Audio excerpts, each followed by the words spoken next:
Macet lagi.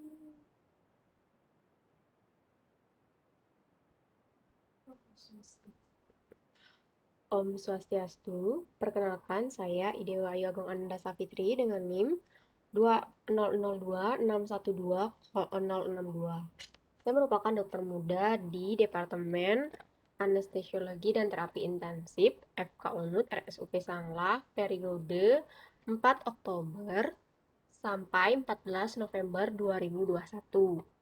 Pada kesempatan kali ini, saya akan membahas mengenai basic dari ICU atau Basic Intensive Care Unit. Baik, langsung saja saya mulai dari definisi terlebih dahulu. Jadi, ICU atau Intensive Care Unit adalah suatu bagian dari rumah sakit di mana bagian ini merupakan suatu bagian yang mandiri, itu instalasi di bawah direktur pelayanan dengan staf yang khusus dan perlengkapan-perlengkapan yang ada di dalamnya yang juga khusus dengan tujuan untuk terapi pasien-pasien yang menderita suatu penyakit, cedera atau penyulit-penyulit yang mengancam nyawa atau potensial mengancam nyawa dengan prognosis dunia. Jadi, suatu pelayanan di ICU saat ini tidak hanya terbatas untuk menangani pasien pasca bedah saja, tapi meliputi berbagai jenis pasien dewasa, kemudian anak yang mengalami lebih dari satu disfungsi atau gagal organ. Jadi, kelompok pasien ini dapat berasal dari UGD, kemudian kamar operasi, ruang perawatan, ataupun kiriman dari rumah sakit lain. Jadi ilmu yang diaplikasikan dalam pelayanan ASYU pada beberapa dekade terakhir ini telah berkembang sedemikian rupa sehingga telah menjadi cabang dari ilmu kedokteran sendiri yaitu Intensive Care Unit. Meskipun pada umumnya ICU hanya terdiri dari beberapa tempat tidur, tetapi sumber daya tenaga, dokter dan perawat di situ sudah terlatih yang dibutuhkan sangat spesifik dan jumlahnya pada saat ini di Indonesia sangat terbatas. Jadi Intensive Care Unit atau ICU ini memiliki dua fungsi utama, yaitu yang pertama untuk melakukan suatu perawatan pada pasien-pasien gawat darurat dengan potensi reversible reversible life threatening organ dysfunction. Kemudian yang kedua adalah untuk mendukung organ vital pada pasien-pasien yang akan menjalani operasi yang kompleks, elektif, atau prosedur intervensi dengan resiko tinggi untuk fungsi vital. Kemudian, kita dapat melihat beberapa komponen ICU. Jadi, komponen ICU yang sangat spesifik ini, yang pertama itu ada pasien yang dirawat dalam keadaan kritis, pasien-pasien yang memiliki prognosis dubiah, kemudian desain ruangan yang dan sarana yang khusus, kemudian peralatan berteknologi tinggi dan mahal, serta juga pelayanan yang dilakukan baik itu oleh staf perawat, kemudian dokter yang telah berpengalaman dan profesional dan mampu mempergunakan peralatan yang canggih dan mahal. Kemudian, jadi di sini ICU kita eh, harapkan mempunyai beberapa kemampuan minimal sebagai berikut, di mana kemampuan minimal yang harus dimiliki oleh suatu ICU itu yang pertama, eh, resusitasi jantung paru. Jadi tingkat pelayanan di ICU ini harus disesuaikan dengan kelas dari rumah sakit. Nah, tingkat pelayanan ini ditentukan oleh jumlah staf, kemudian fasilitas, kemudian pelayanan penunjang, jumlah, dan macam pasien yang dirawat. Beberapa komponen dari kemampuan minimal ICU seperti resusitasi jantung paru, kemudian pengelolaan jalan nafas termasuk intubasi trakeal dan penggunaan ventilator sederhana, kemudian terapi oksigen, kemudian pemantauan EKG, pulse oximetri yang terus-menerus, dan pemberian nutrisi, baik itu enteral maupun parenteral, kemudian pemeriksaan laboratorium khusus dengan cepat dan menyeluruh, kemudian harus mampu melakukan pelaksanaan terapi secara titrasi, kemudian kemampuan melaksanakan teknik khusus sesuai dengan kondisi pasien, kemudian memberikan tunjangan fungsi vital dan alat-alat portable selama transportasi pasien gawat, dan yang terakhir adalah kemampuan melakukan fisioterapi dada. Jadi, kemampuan-kemampuan minimal dari A sampai J ini diharapkan minimal dimiliki oleh setiap ICU yang ada di rumah sakit yang ada di Indonesia. Jadi kemudian jika kita membahas mengenai kriteria pasien apa saja yang punya kriteria untuk atau pasien apa saja yang bisa masuk ICU. Jadi sebenarnya itu ada penggolongan beberapa kriteria. Tapi di sini itu diprioritaskan pada pasien-pasien berikut. Yang pertama prioritas yaitu pasien sakit kritis. Kriteria satu itu mencakup prioritas pertama yaitu pasien-pasien sakit kritis tidak stabil, ya, yang tidak stabil, yang membutuhkan perawatan dan monitoring yang intensif, yang secara umum tidak ada batasan terapi yang diterima. Misalnya saja pasien-pasien yang pasca operasi dan pasien-pasien yang memiliki gagal napas akut yang memerlukan dukungan ventilator, atau pasien shock atau pasien yang tidak stabil secara hemodinamik yang menerima monitoring invasif atau obat-obat vasoaktif merupakan prioritas satu pada pasien-pasien masuk ICU. Kemudian prioritas dua, yaitu kita khususkan pada pasien-pasien yang membutuhkan monitoring intensif dan kemungkinan membutuhkan suatu intervensi secepat mungkin. Contohnya pada pasien-pasien dengan kondisi komorbid kronis yang berkembang menjadi penyakit akut berat atau penyakit pembedahan. Kemudian prioritas tiga yaitu pasien-pasien yang sakit kritis, kemudian tidak stabil, tapi kemungkinan eh, sembuh lebih kecil karena penyakit yang mendasari. Nah, pada pasien prioritas tiga ini akan mendapatkan terapi intensif untuk mengurangi penyakit akutnya, tetapi tidak ada batasan terapi seperti tidak ada intubasi atau resusitasi kardiopulmoner. Nah, contohnya adalah pasien dengan kanker yang sudah bermetastasis dengan komplikasi infeksi, kemudian kardiak tamponade, kemudian pasien-pasien dengan obstruksi jalan nafas. Kemudian pada kriteria 4 ini diprioritaskan pada pasien dengan prioritas 4, yaitu pasien yang tidak sesuai dengan kriteria masuk ICU. Pasien yang termasuk prioritas 4 itu adalah yang pertama, kondisi yang terlalu baik untuk mendapatkan perawatan di ICU. Contoh pasien dengan operasi vaskular perifer, kemudian ketoasidosis diabetik yang stabil secara hemodinamik, kemudian pasien-pasien dengan gagal jantung kongestif ringan, pasien-pasien dengan overdosis obat, dan lain-lain. Dan kemudian kondisi yang terlalu buruk untuk mendapatkan perawatan di ICU. Contoh pasien-pasien dengan kerusakan SSP yang berat, yang irreversible, kemudian kegagalan sistem multi organ failure yang memiliki yang irreversible juga, kemudian pasien kanker yang bermetastase yang tidak responsif terhadap kemoterapi dan terapi-terapi radiasi. Pasien yang menolak mendapatkan perawatan yang intensif, pasien dengan MBO yang tidak mendonorkan organnya, pasien yang dalam keadaan vegetatif persisten, pasien yang tidak sadar secara permanen, dan lain-lain. Ini merupakan 4 kriteria pasien masuk ICU. Selanjutnya, eh, nah berdasarkan diagnosis, ada indikasi beberapa pasien yang bisa masuk ICU. Dan indikasi pasien masuk ICU berdasarkan diagnosis pertama adalah sistem kardiovaskuler, seperti pada pasien-pasien dengan infark miokard akut, yaitu shock kardiogenik, kemudian aritmia kompleks yang memerlukan monitoring dan intervensi yang ketat, kemudian pasien-pasien dengan gagal jantung kongestif, kemudian gagal nafas atau memerlukan dukungan hemodinamik, emergensi hipertensi, unstable angina dengan dysarrhythmia, kemudian hemodinamik tidak stabil atau nyeri dada persisten, pasien henti jantung, kardiak tamponade, dan jantung yang terblok secara kompleks. Kemudian yang kedua adalah sistem pulmonari, seperti pada pasien-pasien yang memiliki gagal nafas akut yang membutuhkan dukungan ventilator, kemudian pasien-pasien emboli paru dengan kestabilan hemodinamik, kemudian pasien ketidakstabilan hemodinamik, kemudian pasien di intermediate care unit yang menunjukkan gangguan pernafasan, kebutuhan pernafasan yang tidak tersedia di fasilitas kesehatan lainnya, kemudian dan lain-lain.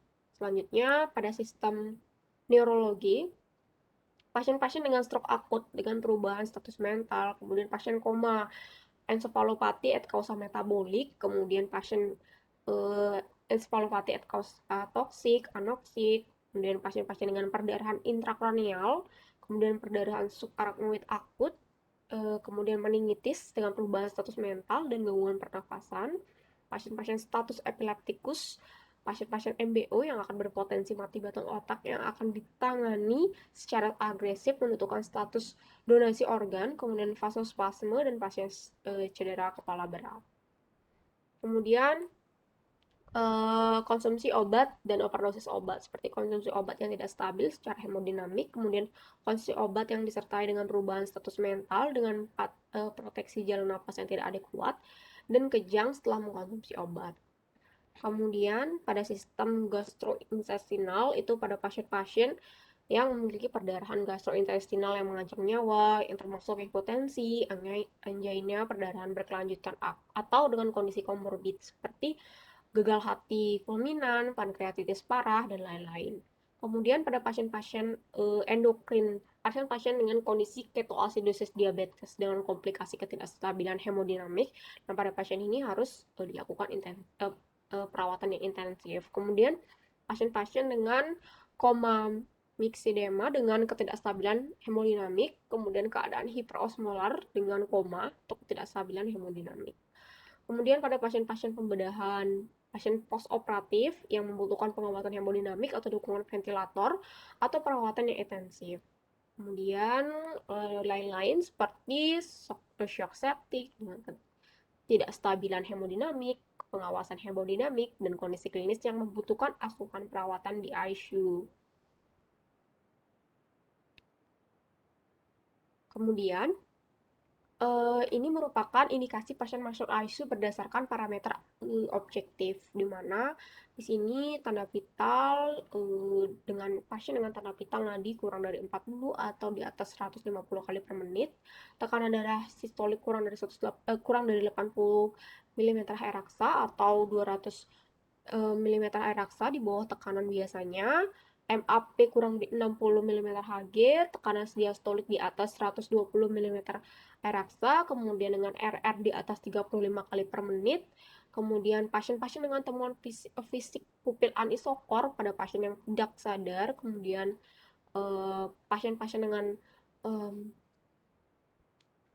hasil lab yang pasien-pasien dengan hasil lab yang natrium serum di bawah 110 atau di atas 170, kemudian kalium serum di bawah 2,0 dan lain-lain. Nah, ini berdasarkan dari kita lihat, kita pantau hasil lab dari baik itu dari elektrolitnya, kemudian dari pH-nya, keasamannya, kemudian analisis gas darah. Kemudian ini dapat kita indikasikan atau pertimbangkan untuk masuk ICU atau tidak. Kemudian berdasarkan dari temuan radiografi atau ultrasonografi atau tomografi pasien-pasien dengan perdarahan vaskuler cerebral, perdarahan subarachnoid dengan perubahan status mental, dan tanda neurologi vokal. Kemudian ruptur viscera, bladder, liver, dengan pasien-pasien dengan varisis esophageal atau uterus dengan ketidakstabilan hemodinamik, pasien-pasien dengan diseksi aneurisma aorta. Kemudian berdasarkan parameter objektif, pasien-pasien elektrokardiogram dengan temuan infak miokard dengan aritmia kompleks, ketidakstabilan hemodinamik atau gagal jantung kongestif, ventricle tachycardia atau ventricle fibrilasi jantung yang terblok secara komplit dan ketidakstabilan hemodinamik. Nah, kemudian apa yang kita lakukan di ICU? Jadi di ICU dilakukan monitoring terhadap pasien di ICU, di mana monitoring terhadap pasien di ICU yang kita kenal sebagai fast to bed ini memiliki beberapa singkatan, di mana F ini merupakan feeding. Jadi feeding ini berarti makanan, kemudian A itu analgesi, kemudian S itu sedasi, T itu trombofilaksis, H itu head up position, U itu after prophylaxis, G itu glycemic control, S itu spontaneous breathing trial, kemudian B itu bowel care, I itu catheter removal, kemudian D itu antibiotics. Jadi di sini F yang pertama itu adalah feeding. Jadi nutrisi sebaiknya diberikan segera mungkin dalam waktu 24 jam sampai 72 jam pada pasien yang dirawat di ICU atau setelah pasien hemodinamik stabil dengan rentang waktu tersebut. Jadi risiko klinis pasien dalam waktu 20 sampai 72 jam masuk ICU itu adanya penurunan usus permeabilitas, kemudian berkurang aktivasi dan pelepasan sitokin inflamasi, kemudian risiko sistemik endoksemia dan malnutrisi. Jadi malnutrisi ini dapat mengakibatkan komplikasi dan dapat juga memberikan penurunan kondisi pasien kritis. Terjadi gangguan fungsi organ, sistem kekebalan tubuh yang menyebabkan peningkatan dari kerentanan terhadap infeksi akibat malnutrisi ini. Kemudian, malnutrisi juga dapat menyebabkan penyembuhan luka yang buruk. Kemudian peningkatan frekuensi ulcus decubitus dan pertumbuhan berlebih dari bakteri dalam saluran pencernaan dan kehilangan unsur nutrisi yang abnormal melalui tinja. Kemudian pemberian nutrisi secara parenteral atau drip untuk mencegah aspirasi yang menyebabkan pneumonia. Kemudian lakukanlah konsul ahli gizi untuk feeding ini. Jadi monitoring feeding ini kita dapat pantau, jadi apakah pasien sudah mendapatkan nutrisi, kemudian residunya berapa, jenis nutrisinya oral, enteral atau parenteral, kemudian rutenya bagaimana. Kemudian yang kedua yaitu analgesik. Jadi analgesia ini merupakan suatu hilangnya sensasi nyeri atau stimulus yang mengganggu. Jadi pasien ICU memiliki rasa nyeri yang umumnya berasal dari penyakit yang sudah ada sebelumnya. Prosedur invasif, luka baik itu dari prosedur invasif, kemudian luka traumatik, atau perangkat monitoring invasif dan non-invasif. Perawatan rutin dan imobilitas berkepanjangan ini dapat menyebabkan suatu perasaan atau rasa nyeri yang diakibatkan oleh pasien. Efek samping apabila pasien terus merasakan nyeri, pasien-pasien ICU ini, jadi dapat menyebabkan rangsangan ini akan berpengaruh terhadap pemulihan fisiologis dan psikologis yang mengarah ke tidur yang tidak memadai. Kemudian disfungsi dari paru dan respons stres akut yang dapat bermanifestasi sebagai imunosupresi. Kemudian hiperkoagulabilitas. Kemudian katabolisme protein dan peningkatan konsumsi oksigen miokard. Nah, nyeri merupakan suatu tanda vital pasien yang harus dipantau atau dikaji. Jadi nyeri akan mencetuskan suatu stres respon yang akan berpengaruh jelek terhadap kondisi pasien, antara lain yang contohnya adalah respon neuroendokrin. Dia akan menyebabkan meningkatnya tiroksin, glukokortikoid, aldosteron, angiotensin dan growth hormone. Kemudian akan juga menyebabkan suatu respon dari simpatoadrenal yang akan meningkatkan ketokalamin, kerja jantung, dan konsumsi oksigen. Kemudian akan melemahkan suatu respirasi. Dia akan menyebabkan batuk tidak efektif, kemudian retensi sputum, atelektasis, menurunnya ventilasi alveolar, kemudian imobilisasi karena nyeri. Akan meningkatkan suatu resiko DVT dan orkubitus, kemudian terganggunya waktu tidur. Ini akan berpengaruh terhadap psikologis atau status pasien yang ada berada di ICU. Maka dari itu kita harus selalu melakukan pengkajian nyeri atau monitoring nyeri dengan berbagai instrumen, baik itu Wong-Baker pain rating scale, kemudian pengkajian BPS, FAST, dan lain-lain. Kemudian sedasi. Jadi tujuan utama kita untuk memberikan sedasi adalah untuk meringankan suatu kecemasan atau ketidaknyamanan pada pasien, untuk mempermudah perawatan dan pengobatan karena banyak faktor yang mendukung timbulnya stres fisik maupun psikis pada pasien-pasien yang dirawat di ICU. Jadi ada 3 alasan utama mengapa sedasi dan analgesi yang adekuat diperlukan pada pasien kritis. Jadi sedasi dan analgesi menjamin level optimal pada keterangan pasien, terutama dapat istirahat atau tidur yang cukup. Kemudian akan menurunkan suatu stres respon, meredam respon autonomik, dan menurunkan konsumsi oksigen. Dan yang terakhir, mempermudah prosedur diagnosis dan terapeutik serta perawatan pada pasien. Jadi pemantauan sedasi ini dapat kita lakukan dengan beberapa skala sedasi objektif. Yang pertama yaitu RSS atau Ramsey Sedation Scale, kemudian Sedation Agitation Scale atau SAS, dan Richmond Agitation Sedation Scale. Jadi kita bisa pantau dari skala-skala itu. Kapan kita harus berhenti melakukan sedasi, kapan kita harus memulai sedasi, berapa target kita, misalnya pada berapa target kita pada RAS, berapa target kita pada SAS. Jadi kita tentukan di situ. Kalau misalnya belum mencapai target, kita dapat memberikan sedasi. Kalau misalnya sudah mencapai target, kita bisa stop sedasinya. Kapan kita harus titrasi atau bagaimana. Kemudian yang T adalah thromboembolic prophylaxis. Jadi upaya pencegahan, jadi prophylaxis ini harus dipertimbangkan terhadap risiko komplikasi. Yang pertama kita pasang stocking anti-DVT, kemudian pasang manset anti-DVT. Itu dapat kita lakukan pada pasien-pasien untuk mencegah thromboembolic prophylaxis. Jadi mengapa ini penting? Karena tromboprophylaxis ini, thromboembolic prophylaxis ini dapat menyebabkan suatu komplikasi, kematian dan morbiditas yang disebabkan oleh tromboembolis. Jadi, bayangkan saja jika terjadi tromboemboli, kemudian tromboemboli tersebut akhirnya menyebabkan suatu trombus di pembuluh darah, kemudian lepas menjadi suatu emboli ke otak, menyumbat di sana sehingga otak menjadi iskemi dan pasien menjadi lebih buruk lagi, jatuh menjadi stroke iskemi dan lain-lain. Kemudian yang selanjutnya adalah kita monitoring head of bed elevation. Jadi posisi kepala pada pasien itu dapat kita eh, posisikan sekitar 30 sampai 45 derajat untuk mengurangi risiko kejadiannya reflux gastroesophagus sehingga mengurangi laju pneumonia nasokomia. Kemudian yang U yaitu stress ulcer prevention. Jadi pencegahan terhadap stress ulkus itu penting, terutama untuk pasien-pasien yang berisiko perdarahan GI tract. Nah, kita penting untuk monitoring dengan ranitidin.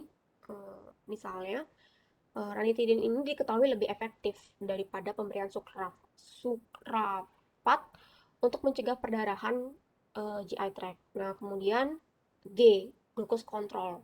Nah, mengapa kita perlu menjaga kadar gula stabil? Di sini perlunya adalah kita untuk mengurangi resiko-resiko sepsis pada pasien-pasien. Karena dari penelitian didapatkan itu 29,3% penurunan kematian dan 10% penurunan hari perawatan yang dibutuhkan di ICU akibat dengan glucose control saja yang kita berikan kepada pasien-pasien yang dirawat di ICU. Jadi di sini penting kita untuk melakukan pemeriksaan gula darah sewaktu, kemudian kita menargetkan berapa gula darah sewaktunya, kemudian apabila GDS-nya melebihi target, kita harus terapi, dosisnya berapa, apakah kita titrasi atau bagaimana. Kemudian selanjutnya adalah S, yaitu spontaneous breathing trial. Jadi penilaian ini kita lakukan secara berkala, melalui metode yang aman dan efektif dan sangat terprediksi untuk menentukan spontaneous breathing trial ini. Nah, penggunaan dari ventilator yang lama dapat menyebabkan suatu penyakit atau yang kita kenal sebagai PAP atau ventilator associated pneumonia. Nah, pengurangan dari penggunaan dari bantuan ventilator ini dapat mengurangi angka kejadian atau angka terkontaminasinya pasien terkena WAV ini. Jadi kita di sini perlu memikirkan bagaimana cara kita untuk mempersingkat kebutuhan ventilasi mekanik sehingga resiko untuk terjadinya infeksi nosokomial dapat diminimalisir dan lama perawatan pasien di ruang intensif juga dapat dipersingkat. Kemudian selanjutnya adalah B, bowel care. Jadi di sini uh, ada beberapa gangguan yang biasanya sering pada pasien-pasien ICU yang terkait dengan bowel itu adalah gangguan GI motilitas. Misalnya saja ileus, kemudian konstipasi dan diare yang merupakan penyakit yang umum yang didapatkan pada pasien-pasien kritis yang dirawat di ICU. Nah, penilaian rutin dan terapi untuk mempertahankan fungsi normal usus harus segera kita lakukan pada semua pasien kritis. Kita lakukan pertama pada saat pasien tiba pertama di ICU, kita harus pikirkan, kemudian kita pantau setiap hari dan monitoring apakah ada gangguan GI motilitas. Kemudian yang I, inhaling catheter removal. Jadi merupakan kateter urin atau donor kateter, kemudian vena sentral, kemudian kateter vena arteri pulmonaris, kateter dialisis yang sering kita jumpai pada pasien-pasien kritis. Nah, kenapa ini dilakukan? Dikarenakan karena alat yang menghubungkan dari tubuh ke luar tubuh memiliki resiko infeksi yang sangat tinggi. Nah, kita perlu untuk selalu menjaga kebersihan dan perawatan berkala untuk menurunkan risiko infeksi dari kateter ini. Jadi, kita harus menentukan kapan pasien harus diganti, kapan penggunaannya bisa dihentikan, itu harus kita pikirkan kembali pada pasien-pasien yang dilawat di ICU, terutama pada pasien-pasien yang kritis. Nah, kita monitoring apakah pasien terpasang indwelling catheter removal, apakah ada tanda-tanda infeksi, kemudian bagaimana perawatan rutinnya, dan kapan pasang dan kapan ganti. Itu harus kita monitoring setiap hari. Kemudian D, yang terakhir adalah de-escalation of antibiotic atau stream cleaning. Jadi secepat mungkin kita untuk lakukan kultur. Jadi misalnya saja seperti tadi, kita lakukan dari hmm, pelepasan dari OTT. Kemudian kita ganti dengan misalnya saja nasal kanul. Nah, ETT itu ujungnya tetap kita kultur.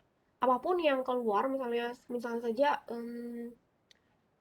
misalnya saja eh, seperti tadi, kemudian itu kita lakukan kultur agar mendapatkan terapi antibiotik yang sesuai dengan optimal dan meminimalkan paparan obat antimikrobial broad spectrum. Jadi sudah hukumnya atau sudah memang harus dilakukan, selalu melakukan kultur pada pasien-pasien yang ada di ICU.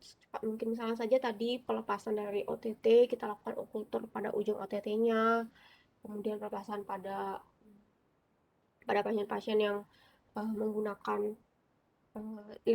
dan pada pasien-pasien yang menggunakan misalnya saja vena sentral yang terpasang itu selalu kita lakukan kultur.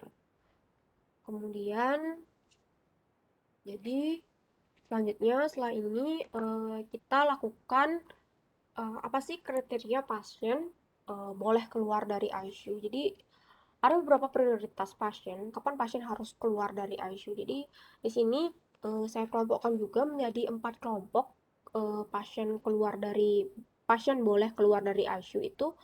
Yang pertama eh, itu pasien dipindahkan apabila pasien tersebut tidak membutuhkan lagi perawatan intensif atau terapi jika terapi mengalami kegagalan, prognosa jangka pendek buruk, sedikit kemungkinan bila perawatan intensif ini diteruskan. Sebagai contohnya misalnya pasien dengan 3 tahun lebih atau pasien-pasien dengan 3 tahun lebih gagal sistem organ yang tidak berespon terhadap pengelolaan agresif. Ini kita bisa pertimbangkan untuk pasien keluar dari ICU. Kemudian yang kedua adalah pasien dipindahkan apabila hasil pemantauan intensif menunjukkan bahwa perawatan intensif tidak dibutuhkan lagi atau pemantauan intensif selanjutnya tidak diperlukan lagi. Ini kita bisa pikirkan untuk pasien keluar ICU. Kemudian prioritas ketiga adalah pada pasien-pasien yang dikeluarkan dari ICU bila kebutuhan untuk terapi intensif telah tidak ada lagi. Tetapi mereka mungkin dikeluarkan lebih dini bila kemungkinan kesembuhannya atau manfaatnya dari terapi intensif kontinu ini diketahui kemungkinan untuk pulih kembali sangat kecil. Keuntungan dari terapi intensif selanjutnya sangat sedikit. Nah, pasien yang tergolong dalam prioritas inilah pasien-pasien dengan penyakit lanjut, misalnya saja penyakit paru kronis, penyakit jantung, penyakit hepar terminal, kemudian karsinoma yang telah menyebar luas, dan lain-lain yang tidak berespon terhadap terapi yang telah diberikan di ICU. Nah, kemudian ini merupakan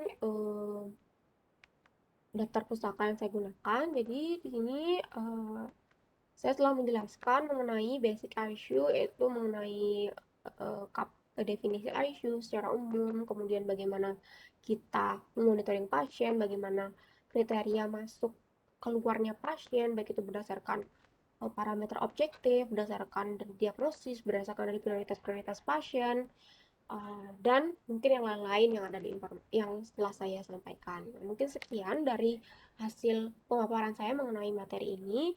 Terima kasih atas kesempatan yang telah diberikan. Semoga pemaparan ini dapat menjadi referensi bagi kita semua dan berguna bagi kita semua. Akhir kata saya ucapkan para Mas Santi, Om Santi Santi Santi Om.